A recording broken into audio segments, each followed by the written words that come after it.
The views and opinions expressed in this podcast are those of the individual co-host and do not reflect the official policy or position of the Firearms Radio Network and or their employers. Viewer discretion is advised. Views and opinions expressed on our live shows. Broadcast for shooters, hunters, and gun enthusiasts. This is the Firearms Radio Network. Our bandwidth for this episode of This Week in Guns is sponsored by Patriot Patch Company. PatriotPatch.co.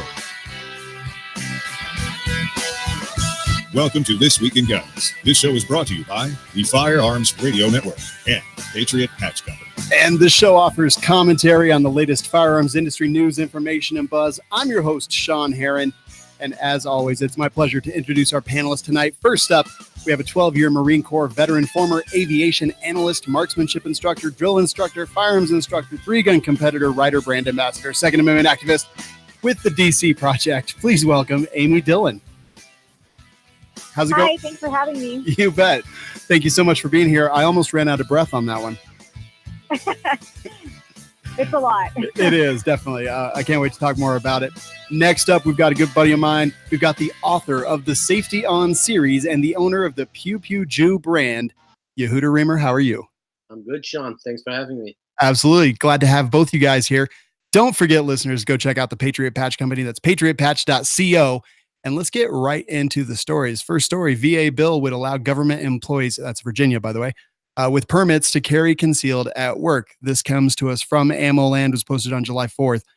Virginia Senator Dick Black has been working with Virginia Citizens Defense League and drafting a bill that allows local government employees to be able to carry concealed at work if they have a concealed handgun permit. This basically is kind of in response to what happened at Virginia Beach. He says, if it had been law earlier this year, it would have definitely saved lives during the Virginia Beach massacre. I don't know that anyone can actually say that personally. That's just a little bit of editorializing by me. But Yehuda, do you think this is a good thing? Whenever a civilian is allowed to carry a firearm for self-defense purposes, I think it's a good thing. Whether it's government or not, everyone has a right to self-defense. So I'm for it. Yeah, I agree. And I mean, would you feel comfortable if people were carrying concealed at your place of work? Trick question. I work at a gun store. Yes, it was. Yes, it was. Everyone carries concealed at his work. Yep. Everyone carries openly. I love it. That's right. I love it. Amy, what are your thoughts here? Do you think putting this into a law is a good idea? Do you think it's a good thing? Personally, I do think it's a good thing. I think that I think government employees already go through stricter hiring procedures than regular civilian jobs. And also, with that being said, government employees, whether they work as a government employee, as a civilian, or whether they're, for example, active duty military, I think that they should be allowed to carry concealed at work with permits. I'm a little bit biased because I do have a friend of mine that was. Do you remember hearing about the Marines that were killed in the recruiting office? It's been a bit, but yeah, I think I do. Yeah, so one of the gunnery sergeants that was there, Gunnery Sergeant Sullivan, was a friend of mine. So I think that if those Marines were allowed to carry concealed at their, at their work, which was a recruiting office in a civilian strip mall, that could have been prevented. So I do think that it's a good bill. Yeah, I mean, I kind of go back and forth, but I mean, obviously it's a government office. They're going to have governmental regulations to allow them to carry. Right. So generally I want the government to stay out of everything that has to do with me and anyone else. But in this case, it's probably what has to happen. And the Senator, Dick Black, that is putting this in is actually also retiring. So it'll be interesting to kind of see who replaces him in Virginia and what happens after that. And I want to give a shout out to the people of Virginia. They actually showed up to a lot of meetings and they did a lot of advocacy and grassroots activism. And I think that is a fantastic, fantastic thing. I also do want to say at the end here, in this article, they say clearly it would have saved lives. And I think that might be just a little bit pushing it too much. I say at least people would have had the chance to save their lives, whether they're effective, whatever. Right. And I agree with you that we can't always predict what's going to happen, whether or not people are not carrying.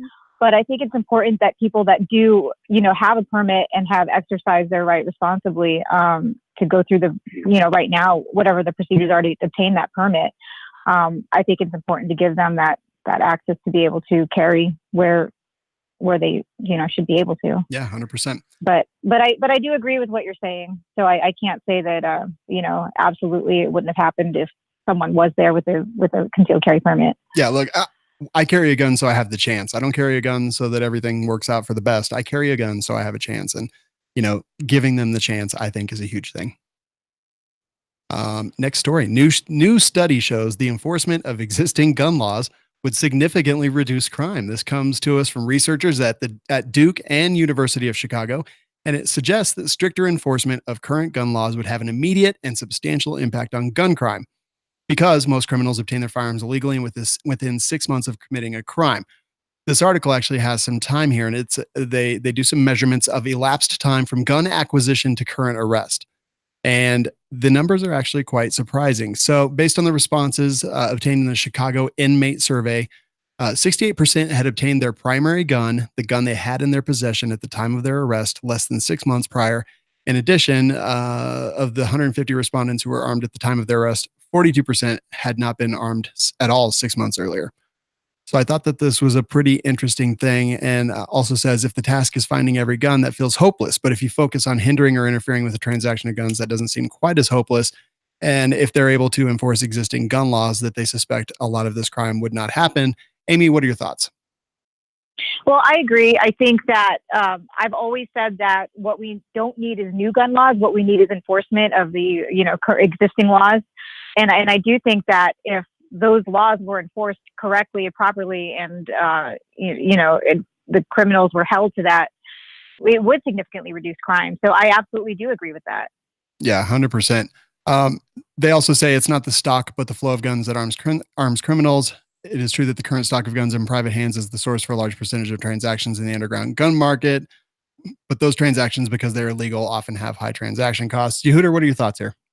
I mean, we've been saying that for years, that we have to stop making new gun laws. Let's enforce the ones that are on the book, see how that goes. But all Second Amendment advocates have been saying that enforce them and crime will go down. But, unfortunately, they think that the more gun laws you pass, the safer everyone's going to be. Yeah, I agree. Study also notes in its final paragraph that these findings cut against the contention that more guns in civilian hands leads to a higher availability of firearms to criminals and, in turn, more crime. So I thought it was very interesting to see the source of it as well. Amy, the next story, 50 women, 50 states, 100% 2A, the DC Project takes to the Capitol. They talk about a lot of things in this article. I'm not necessarily going to read the article. Why don't you tell us what the DC Project is and what you do with it?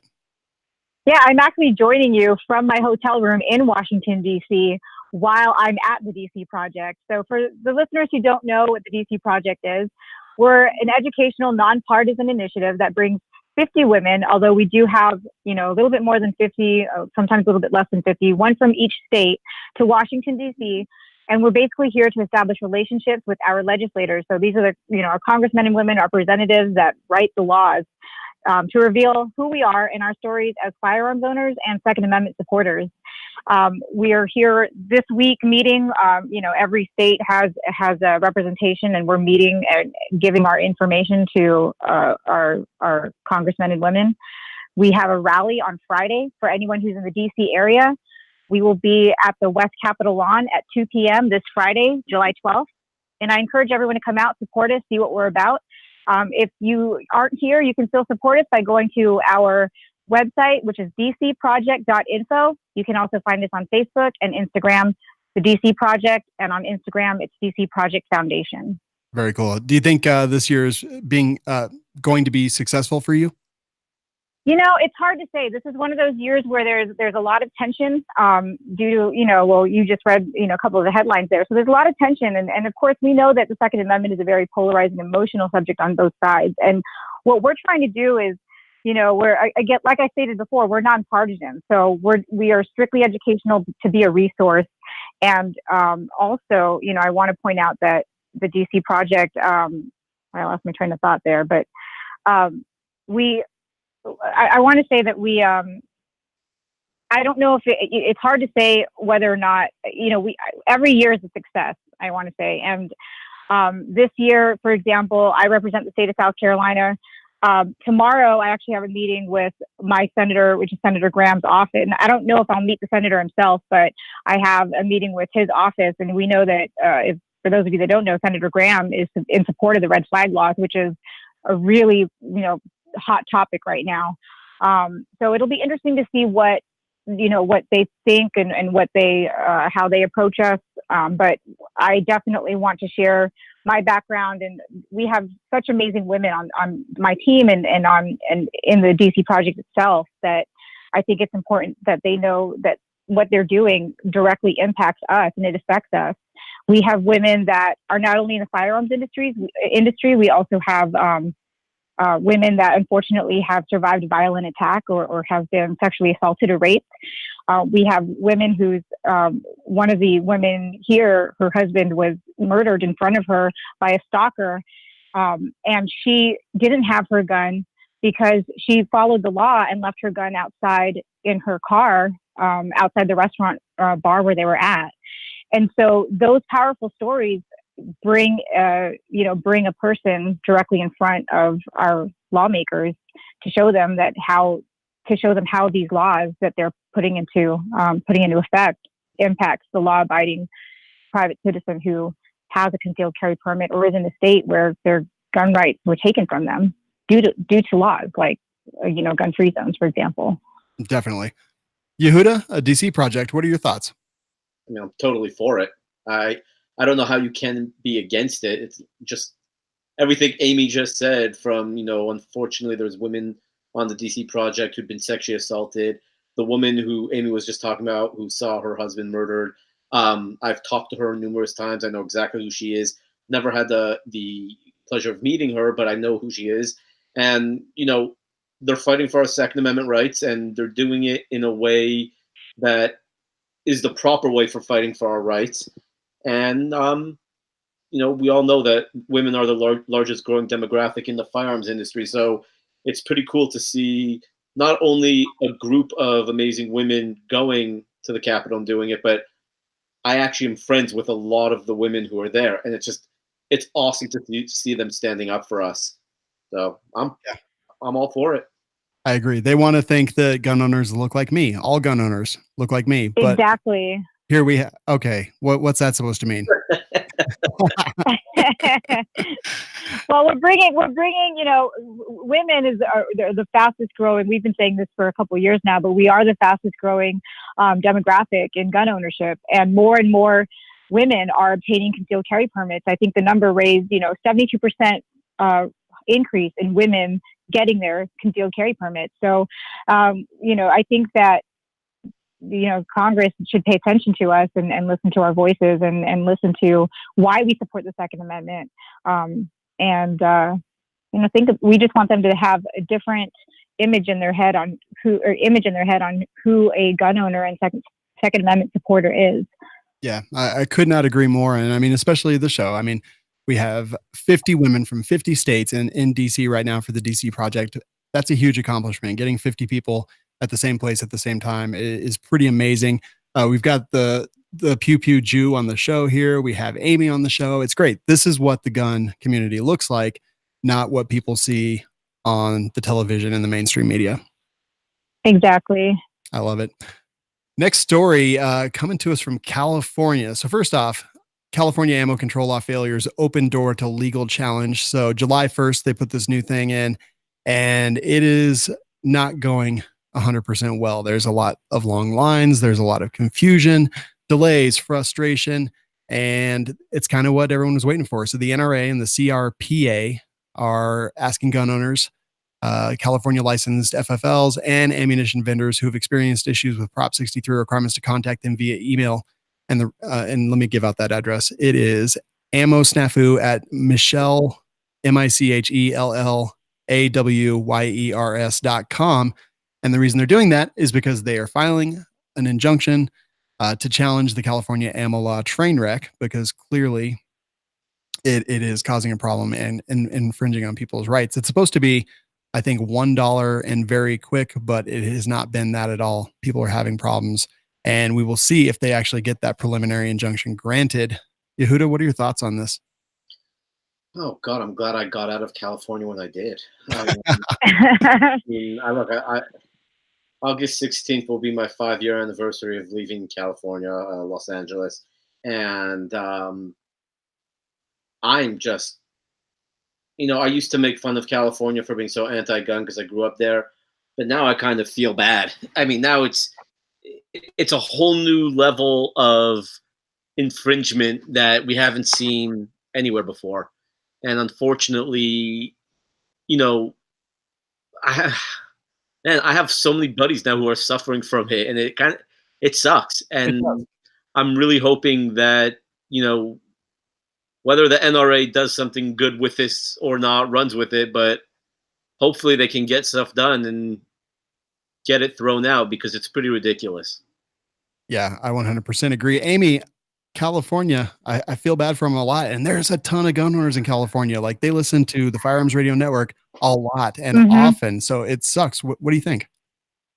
Well, my brother is one of them. He actually listens to your show. But I actually grew up in California. I was raised there, and I'm there several times a year visiting my family, and I have lots of friends there. So I was just there a couple weeks ago, and we were just talking about this. And I'm honestly I don't have any other words other than appalled by what's happening. I don't understand. And if people think that, if people think that the government is not trying to take away our guns, all they need to do is look at what happened with ammo in California, because I just don't see how, I don't see how this happened. It just, in my opinion, just came out, overnight, and all of a sudden it's okay. Now you're telling me that if I'm at a range, just, for their shooting 20, let's say I go through 20 rounds and I decide that I want to train a little bit more, I can't go buy another 20 round box of ammo because now I have to wait for this background check, waiting period. It's absolutely crazy to me what's going on there.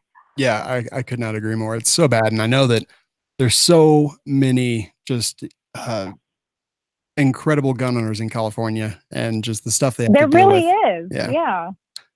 So annoying. But Kim Rode, who is a gold medal winning Olympic shooter, is the primary plaintiff in this case. And we will report back on anything new that comes up here, because I think it's definitely a pretty big, important one. Next story is also coming to us out of California. Big court win for gun shows as a federal judge blocks gun show ban at the Del Mar Fairgrounds. So Del Mar Fairgrounds was trying to say that no more gun shows there. And that's actually Crossroads of the West show. And it's one of the biggest gun shows. Del Mar Fairgrounds is the only place that can really hold that show and everything. And federal district court judge Kathy Bensavingo, an Obama appointee, by the way, issued an order granting the request for a preliminary injunction prohibiting the Del Mar Fair Board from enforcing its recently enacted ban on gun shows, which took effect January 1st, 2019. So it is now in July. So definitely that took a little while. And this is a good thing. That means that the Crossroads of the West show can go ahead and get dates. They can't hold them out. They can't do anything as the case continues. So this is the very beginning, but so far it is at least good news in that the show can go on. Amy, what do you think? Well, I've been to the Del Mar Fairgrounds at gun shows in the past, so I think it's unfortunate that they're trying to ban it. I don't really have any. Yeah, I don't know why they think that. I guess they think that banning a gun show is going to decrease people's, chance to look at guns. I don't really understand it, but I definitely feel bad that that's happening. Yeah, clearly all the murders at the Crossroads of the West gun show have been a huge problem in California. Oh, except there weren't any. Right. It's insane. Yehuda, have you ever been there? What are your thoughts on this story? So I've never been there, but my question is the Del Mar Fairgrounds, is that what it's called, you said? Yeah. Is that a privately owned area? I don't believe so. Oh, I don't know. Yeah, I don't believe so. Here's my take. If it's privately owned, they can do whatever the hell they want. And I would say I'm against what the judge did, because you should not be able to force a privately owned, I guess you call them, entity from, forcing them to do something that they don't want to do. I don't necessarily agree with their decision in terms of banning a gun show, but if they're privately owned, like you said earlier, Sean, you don't want government to be involved in any part of our life, basically. Yep. And if it's publicly owned land, then yes, I agree with the judge. But if it's privately owned, I would say they have the right to do whatever they want to do. Yeah, I believe it is public and city. It is the Del Mar Fair Board, and I think most fairs are at least governmentally involved. But I agree with you 100%. If it's private, let them do what they want. I don't care. If it's public in any way, shape, or form, I agree with the judge. Cool. So pretty interesting. You know what, guys? Next story comes to us from California. The Second Amendment Foundation. Surprise. I know. And Cal Guns file a challenge to California age requirements for buying guns. This is the one where, let's see, it was 28 September 2018. This went into effect, part of SB 1100, and it is a ban on any adults 18 to 20 years old purchasing firearms. Well, except for the Heller decision, specifically includes 18 to 20-year-olds. And this lawsuit brought by SAF, Cal Guns, the Firearms Policy Coalition, Firearms Policy Foundation, a local business, and 3 private citizens, they say no. Clearly, there are things for hunting and other things like that, but some of these people, they don't hunt, and they shouldn't have to pretend to be hunters in order to buy firearms. They are legally adults, and as such, they should be allowed to exercise all of the broad rights that they are granted as adults in the United States. Yehuda, what do you think about this one? Well, we ask 18 to 20-year-olds to join the military, and we give them control of weapons that you and I can only dream of using. So I don't see why they shouldn't be allowed to purchase a firearm if they want. Yeah, I agree. Amy, do you think this case is going to go anywhere? Well, I agree. I think that 18 and up should be able to purchase a handgun or a rifle or a long gun. I don't think that, I guess I agree with what Yehuda was saying. I don't think that just because a person, can handle a long gun, let's say, it doesn't mean they can't handle a handgun. It's just about proper training. Yeah, 100% agree. Chris H. in the chat and also in the studio says that the fairgrounds is owned by the state of California, is managed by the 22nd District Agricultural Association. So that answers my question then. Yes. I'm against it. Yep. All righty. Next story. Let's see. Where do we want to go? 13-year-old founds nonprofit to promote gun safety. I thought this was kind of interesting. I read it a couple times just to try to pick up some of the nuance of the article. It comes to us from the Monitor, but there's a young man named Roman Camargo. He's a high school student. When he was the class president, he came up with this idea for a nonprofit organization called GRASP, which stands for Gun Responsibility Awareness Safety Program. And its goal was to address the lack of education on firearms. So 13 years old, worked to provide awareness to children and their parents on gun safety awareness for the past 2 years. Got this nonprofit status in April. Now, mainly their focus is education of kids and things like that. And he said, his mother says, it's a program that was made by kids for kids. So it's really important the 2 founders participate and is always there. Another quote, parents can be neglectful toward gun safety and they can leave their guns out and expose it to children. It's a very dangerous thing. So he is trying not to use fear, trying not to use anything else. Just trying to educate kids on, kind of what to do. What are the difference between BB guns and airsoft? What you see in video games is not actually for real. Amy, do you have any opinions on this story? Well, first of all, I think that 13-year-old is very impressive to see a problem and then try to fix it. I've always thought that firearms education should be brought back into schools because I know at one point it was. And Yehuda actually probably has a little bit more insight into this topic because he also recognized the lack of firearms education for children. And I mean, that's why he wrote his book. Yeah, 100%. Yehuda, what do you think? I mean, I think that's a fantastic idea. I'm shocked that I haven't seen this story yet. So I will definitely, hopefully, Sean, you and I will touch base off air. Maybe you can send me some information. I would love to get in contact with them because my first book, Safety On, I mean, it's exactly what this kid is doing. I basically have the textbook for him already done. So, between that one, my ABCs of Guns, the coloring book version, the new book on the Second Amendment might be a great match. So I love what this kid is doing. I think that's fantastic. And I'm very, very curious to delve more into and to see, what he's doing. Yeah, I agree. And this young man, Roman, says, we don't want to use fear in this program at all because that kind of drives kids into an uneasy concept with guns. Could not agree more. I think it's pretty good. This next story I am absolutely bringing up because I think it's kind of cool. And it has to do with long range shooting. PRS, Precision Rifle Series, hits the big time with $40,000 in prize money. So a company called Armageddon Gear has announced this exclusive competition with 40 grand in prize money. So first place is going to walk away with 20,000 in cash. The rest of it will be distributed amongst people there. They created this video in partnership with Shooting USA, uploaded it to their Facebook page, and then that video was sent to 20 invitees who have won a 2-day national level long range competition.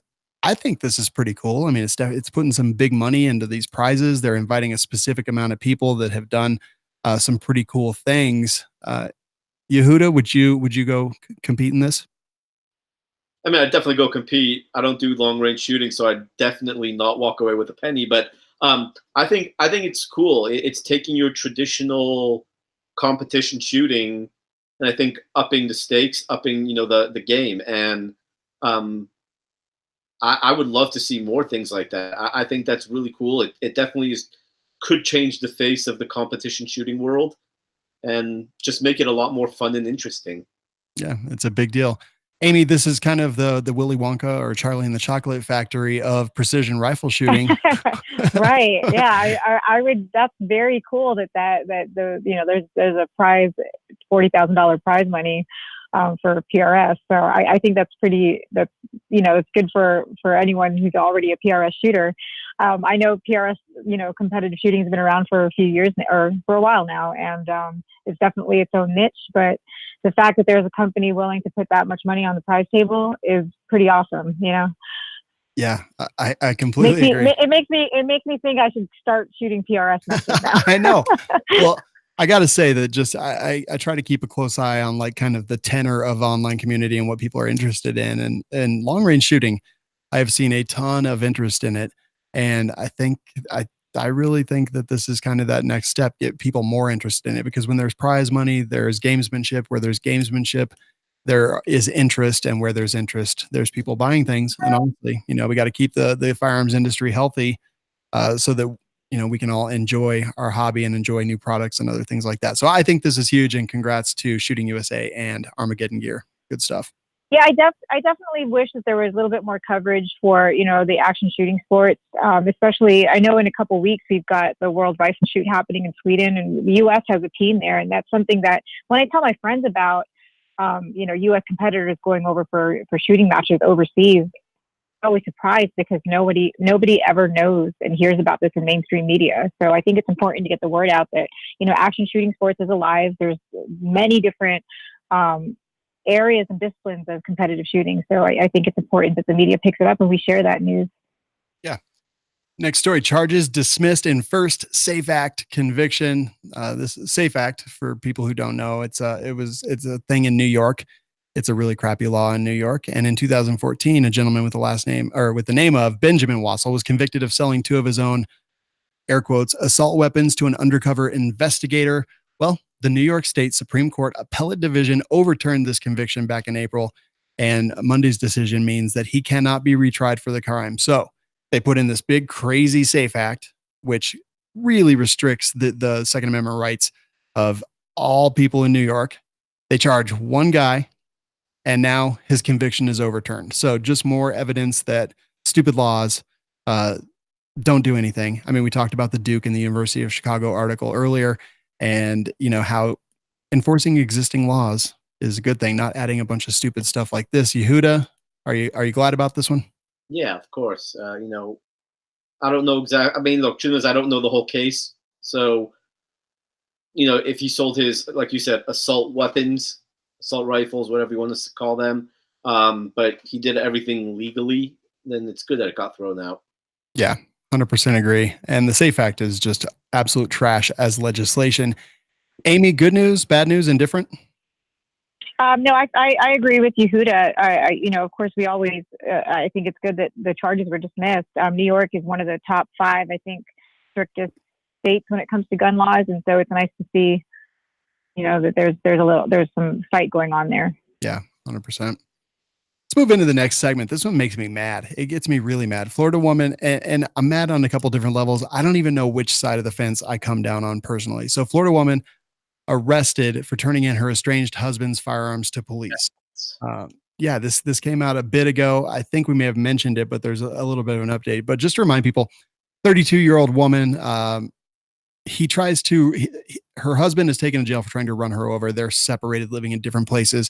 She goes to his apartment, searches for the guns that she knows that he had, takes them into the Lakeland police. And when she goes to turn them in, the officer says, "So you're telling me that you committed an armed burglary?" She says, "Yes, I am, but I wasn't going to turn them in." So he wasn't going to turn them in. So I am doing it. They charged her. And now it looks like she's actually going to face misdemeanor charges. The update comes to us from NPR. And Florida State's Attorney's Office says a woman who turned them in will face a misdemeanor trespassing charge, and she will not be charged with burglary or armed burglary or anything else like that. I don't know where I come down on this. I'm so a little bit of column A, a little bit of column B. Amy, where do you come down? Yeah, I'm a little mixed on this too. At domestic violence or domestic disputes are always, very confusing, and they're emotionally charged, especially when you're talking about a husband and wife. But on one hand, we don't want someone, we always talk about due process when it comes to taking away someone's Second Amendment rights. So even though, she was in fear of her husband or whatever the case was, it doesn't mean that she had the right to go in and turn his firearms in over to the police. Yeah. Yehuda? I mean, here's the thing. I think I read, and I could be mistaken, I thought I read that he threatened her again even before she got the guns. Basically, after he went to prison, she was threatened in a way that she felt the need to do this. Now, I think it comes down to this idea of, she was willing to take that risk to defend her life. And I think that, I mean, honestly, I think I fall in the same, like, column A, column B. I think what she did was, oh God, it's hard to say it was the right thing, but I think that sometimes, what's that famous line? Sometimes you have to do the wrong thing to do the right thing, or something along those lines. Yeah. I forgot the exact line, but she felt that her life was in danger. She had the opportunity to do something about it. I mean, how many times do we hear stories of, a woman will go to the police and say, my boyfriend is abusive, and, and she's waiting for her concealed permit, and then she gets killed because the police didn't do anything, or someone didn't do anything. She took it. She took the law, I guess you can say, into her own hands. And I think getting off with just a plain misdemeanor, I think it was worth the risk. Yeah. It is definitely one of those that I don't even know where I come down on. I'm not even sure I have an opinion, honestly, because we can't know the future. We can't know, was he going to use them? I mean, he rammed her car. I don't know what the specific circumstances under that were. And just trying to look at it objectively from the outside, it is a tough one.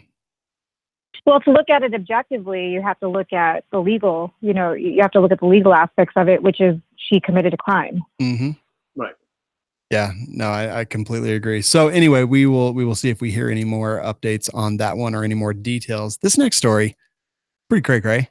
Illinois man shoots at kids for playing with fireworks and gets shot by a bystander.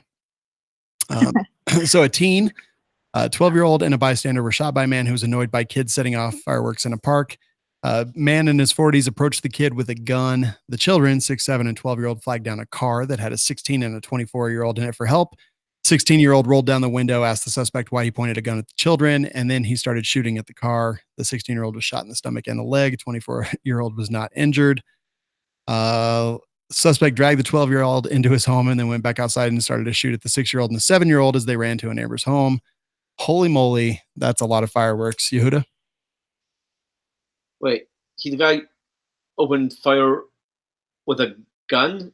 With a gun, because kids were lighting off fireworks.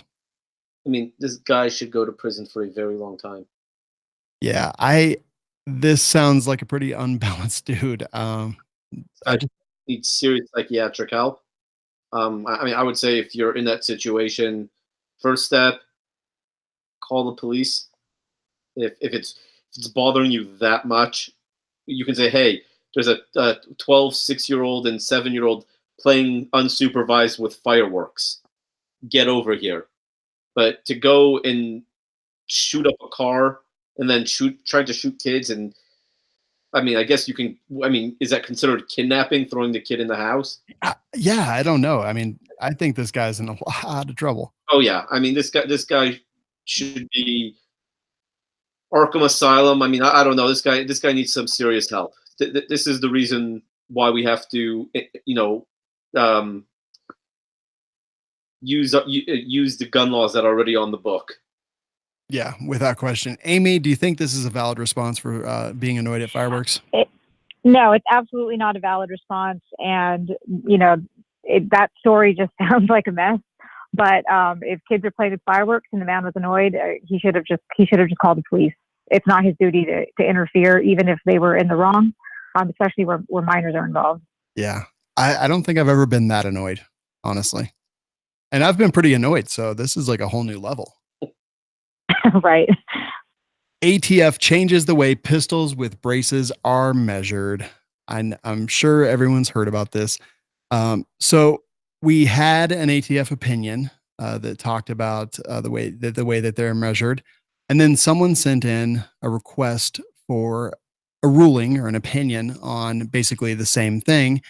The ATF responded with a letter which directly contradicted their previous letter. So it's kind of an interesting one. So 26 inches from the tip of the barrel, not the muzzle device or anything like that, but the actual barrel to the end of the buffer tube must be 26 inches. Now, this has specifically to do with the vertical foregrip and whether you can put a vertical foregrip on a pistol. I don't really run vertical foregrips, but I also don't want to be like, oh, I don't use bump stock, so it's fine to ban them, because that's ridiculous. So again, I want all the freedom all the time. I want the government to just stay out of our business. But this is definitely a tough one. I think had this letter not been sent, we would be going by the original opinion and not kind of in a weird quandary where people become felons at the mailing of a letter. Amy, do you have thoughts on this? It's, when it comes to the bump stock and the pistol braces, I don't own any of those, so I don't have any personal experience with using any of those devices. But I don't like how gray area, how hard it is, I guess, that the ATF is coming down on some of those topics. Yeah. Yehuda, what are your thoughts? My thoughts is ATF should be the name of a convenience store. Stay out of our lives.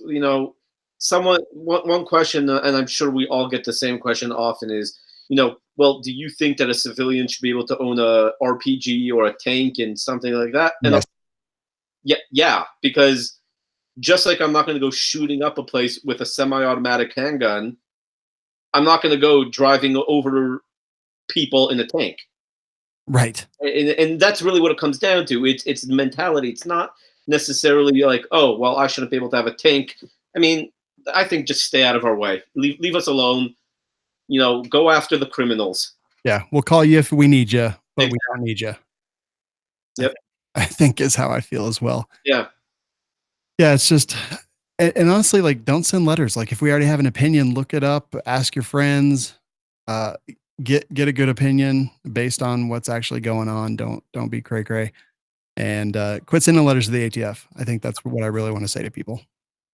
Yeah, we need to get the, don't invite them in. Exactly.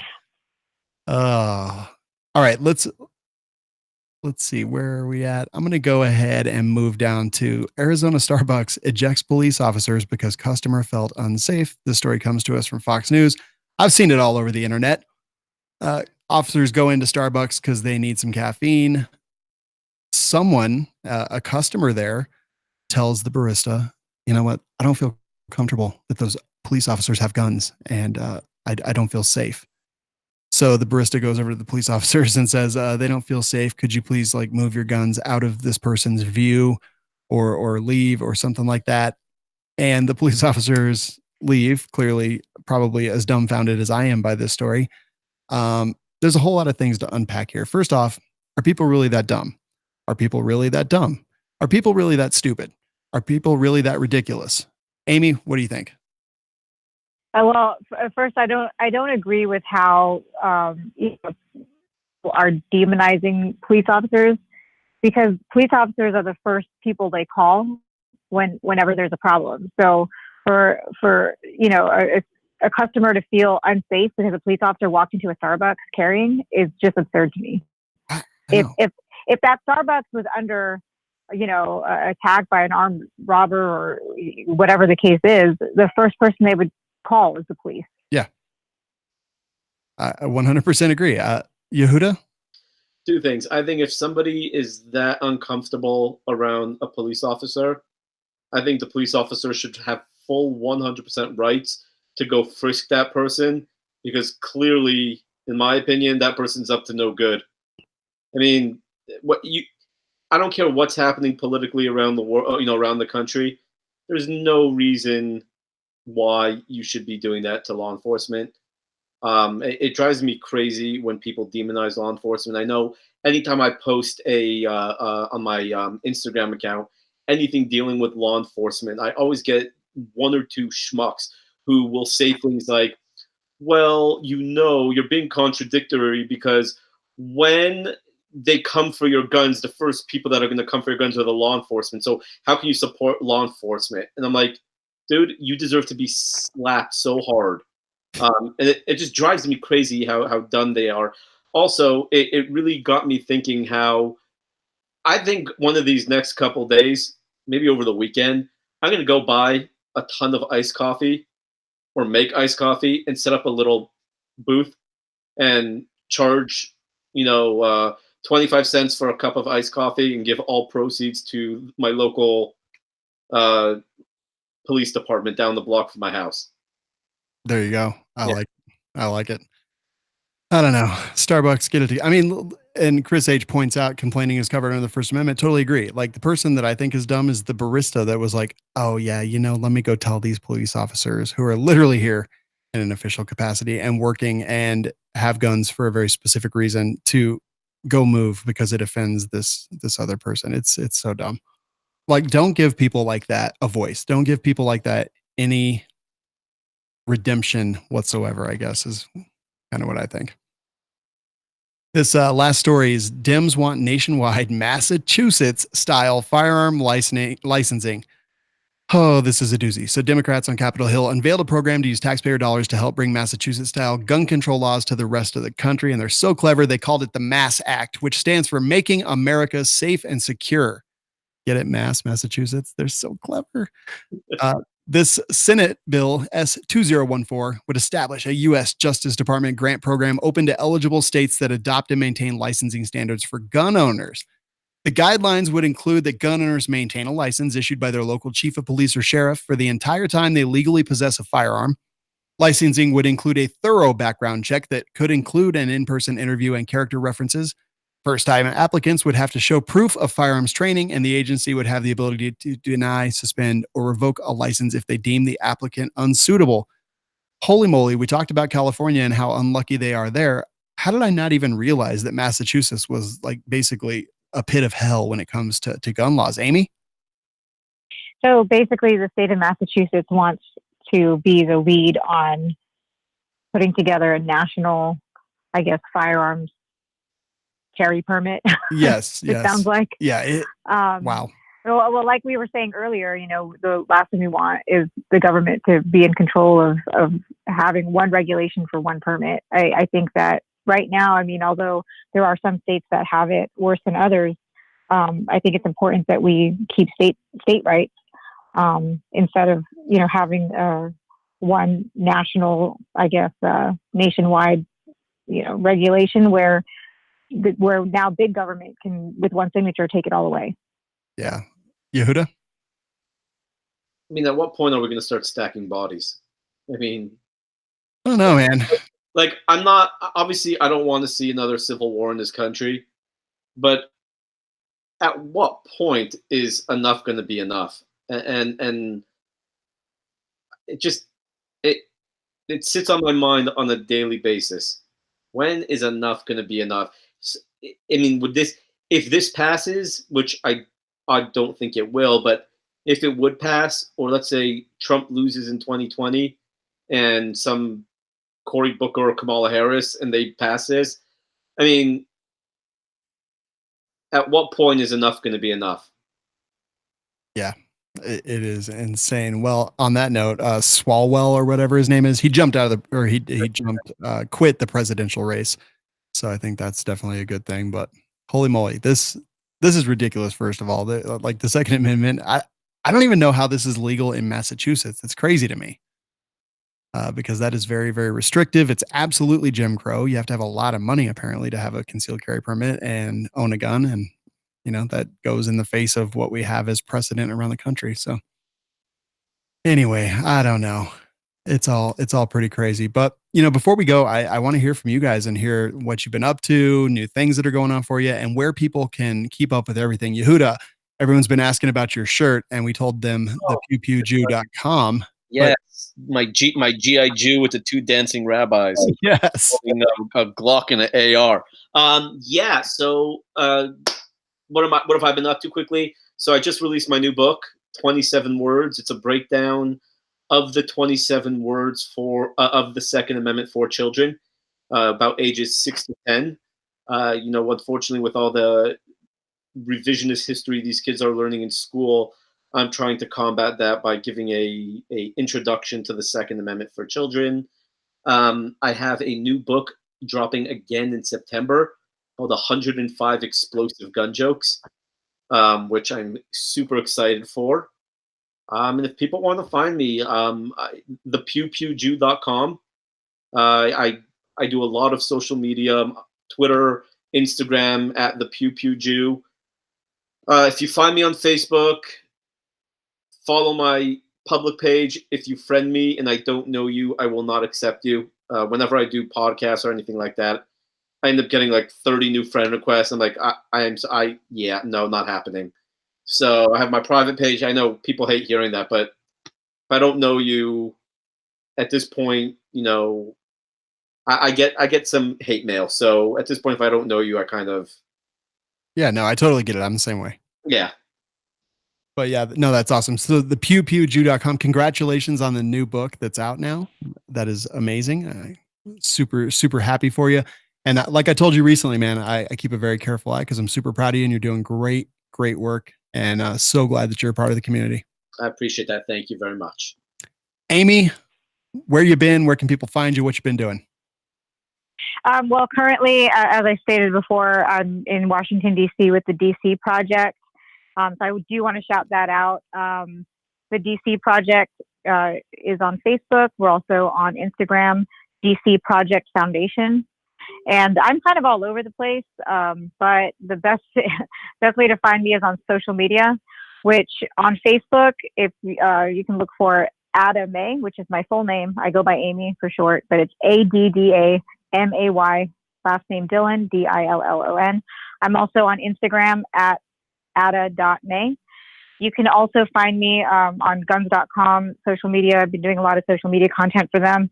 I will be streaming the rally on Friday, this Friday at 2 p.m. I'll be streaming live on guns.com, the DC Project rally. So that will be on the Instagram page for anyone that wants to see what we're doing and hear some speeches from some very inspirational people that we have out here. So I would love for your listeners to join us there. Yeah, totally. And there's so many, Yehuda, like you, I know a ton of people that are there. So tell Carrie and Diana and Melissa and Mary, like tell them all hello. Oh, definitely. Yeah. Actually, Diana, she's sitting right here with me.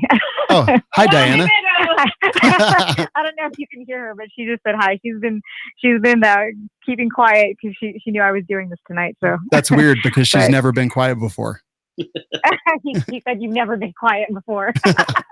Yeah, I actually I feel like I spent the last month with her because we were at the DC Project team match, and in fact, I do want to mention we just started a DC Project 3-gun team match that I think next year the dates will be sometime in May next year, but they can follow that DCP Team Match on Instagram. But we were just there 3 weeks ago, and then I spent a week after that with Guy at Rock Castle Shooting Center at the Industry Choice Awards, and then we're here in DC now. So it's been a pretty busy month for me. I've been traveling literally all month for different events, but it's all fun, and I love it. That's so great. Thank you both so much for being here. Thanks for all the good work and the advocacy that you guys are out there helping drive. I appreciate it so much. I know our listeners do as well. If you'd like to hear more about the DC Project in detail, you can listen to the We Like Shooting episode 306 at welikeshooting.com/show. That has Diana Moeller, and we talk about that an awful lot also on the Firearms Radio Network. So Amy, Yehuda, thank you again from the bottom of my heart, and all of our listeners. Go ahead and leave us some reviews on iTunes. Just check out the Firearms Radio Network, firearmsradio.tv. And as I always say, This Week in Guns is produced by Kenny Ortega and is a production of the Firearms Radio Network. We'll see you next week.